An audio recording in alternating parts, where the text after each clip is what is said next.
Welcome to my channel, Sunshine Shoulders. I'm Calvin. Thank y'all so much for stopping by again today. Man, it's hot out here. I was going to go walking around, but there's a weather storm warning. All the schools are shut down. All the government offices are shut down, but I guess nobody told Mother Nature because it hasn't arrived yet. But I wanted to talk about something that kind of shocked me, and it's not easy to shock me. 60% of American expats go back home within 3 years. Let's talk about that. Let's talk about some of the reasons why. And I'm not just picking on Americans, because when I looked it up, the British, about in 2023, 99,000 Britons immigrated to other countries. 61,000 came back. So that's about 2/3, about the same. But everybody else is about 30%. So I was thinking, well, what is it about Americans in Britain, or if there's anything different? Of course, I use 3 sources, and I'll put the links in the description. But what is it about Americans that no matter how good the infrastructure, how good the food is, how fine the women are, and everything else, we go home? Well, it boils down really to one thing: cultural difference, the cultural adjustment. We just can't seem to make it. And that doesn't mean you're weak. It doesn't mean you're less than. It just means that there's no place like home when it all boils down to it. But there's something else I want to talk about, because I'm going to talk about a few things, but this is something that I never even thought of. There's something called expat guilt. It's one of the biggest reasons expats go home. You know, we feel guilty about when we prioritize our dreams and our aspirations over staying close to home. You know, because we talk about all the time, you're going to get attacked when you move overseas, and we're trying to deal with family and friends and their expectations and everything like that. That kind of jumped out at me, because I know that Americans, we don't travel a whole lot, and it's our way or the highway, you know, the American way. But expat guilt was one. You know, of course, a lot of the familiar things you probably would guess, and, you know, financial stress, what else? Health, because a lot of people were sick before we ever get over here. We don't go to the doctor. So when we get over here, everything's going well, then all of a sudden you get sick. All you got to do is look on YouTube. A lot of YouTubers who had every intention of staying, they couldn't stay. They got sick. They didn't know they were sick when they got here. You know, for me, honestly, because let me say this before I lose my thought. It runs the gamut, too, of who stays and who goes. Some people you think, oh, they're never going to make it. They don't have enough money. Their plan is terrible. They end up staying. And then it's the people who have the perfect plan. They have all the money and everything else. They don't make it. In my situation, I was somewhere in between there, because I had everything else, but really, had it not been for my YouTube catching fire and, you know, gaining traction, I would have ran out of money a long time ago. And I would have had to leave and then come back when my Social Security kicked in, which, hey, by the way, I got my Social Security today. My first Social Security check. So, hey, I made it, as far as I'm concerned. But 3 years is a long time, too. Okay, if anybody's ever stayed overseas for 3 years, you know what I'm talking about. 3 sounds so small, but try it.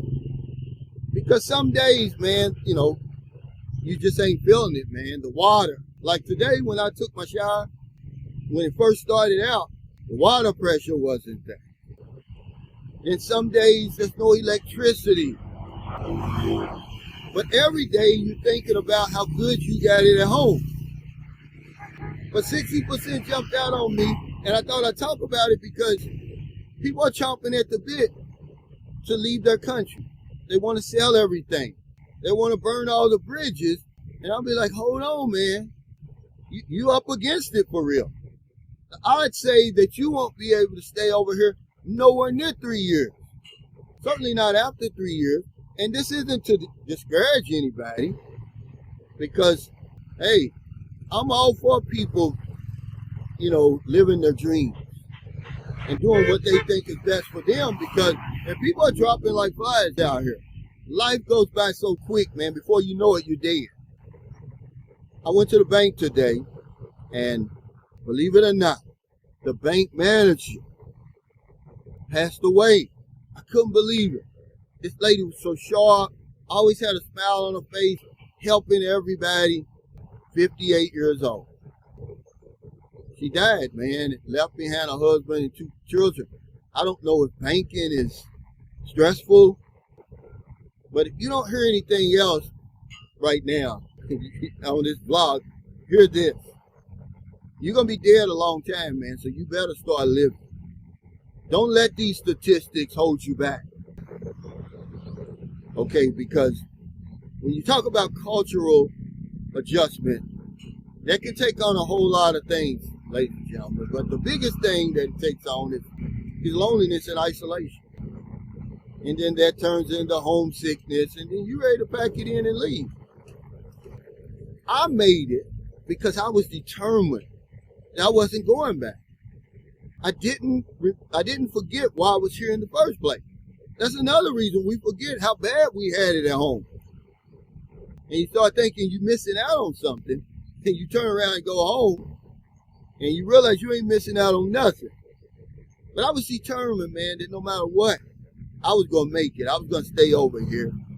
And, I believe I did stay gone too long, over 6 years before I finally went home. But that's one thing, man. You got to have a compelling reason. Sometimes it doesn't matter how good your plan is or how bad your plan is. If you got a compelling enough reason to be over here, you're going to stick it out. Most of us, we just don't give ourselves enough time. I was talking to a gentleman. As a matter of fact, he lives in the Cayman Islands. And he's thinking about moving to the Philippines. But I don't think this is going to be his problem, because he's been gone for over 30 years. He's one of the guys he made it, one of the expats who made it. But I was just telling him that as far as the Philippines is concerned, people just don't give themselves enough time to adjust. A lot of us, we're not as tough as we think we are. But it doesn't mean you're weak. Because, man, I'm going to tell you something. When you get over here in a whole new culture, you're on the other side of the planet, you can't understand the language.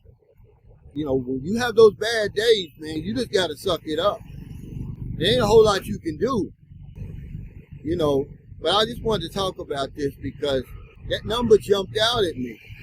Because when I initially looked up the figure, I said, what percentage of expats go back home? And the first thing that came up, for some reason when you do it in Google, AI comes up.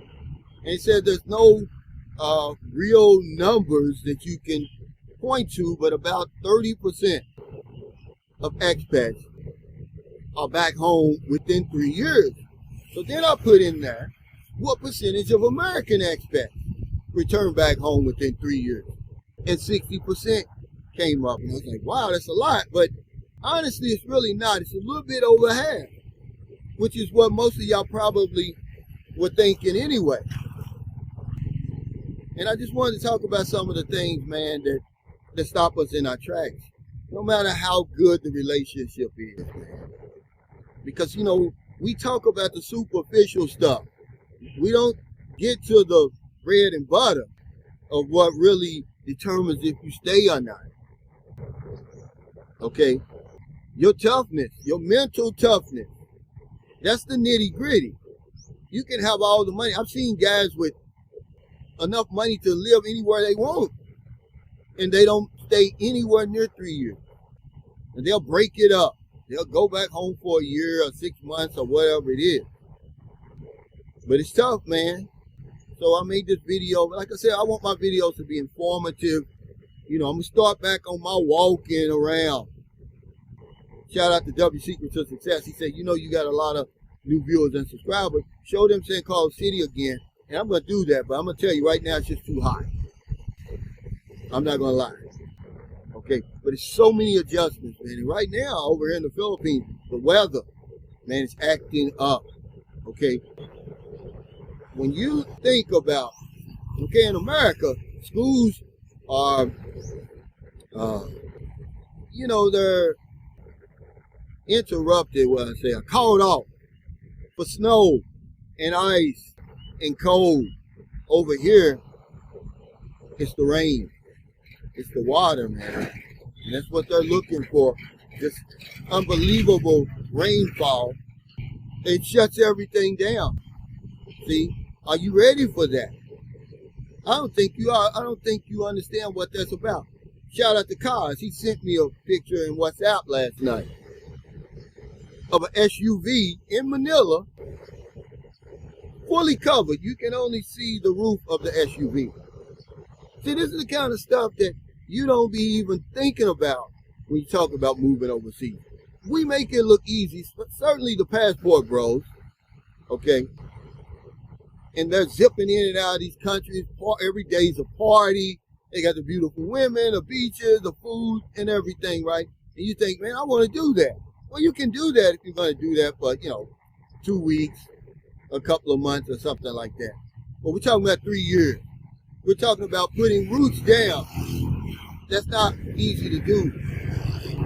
That's why you got to put respect on people that you see over here like that. Even if they don't have a YouTube channel or not. You have to put some respect on them, man, because they're beating the odds. Okay? There's something that you can learn from their experiences. And for mine, every day is not a party, certainly. Some days, man, more than some days. You want to pack it up and leave, even though I've been over here.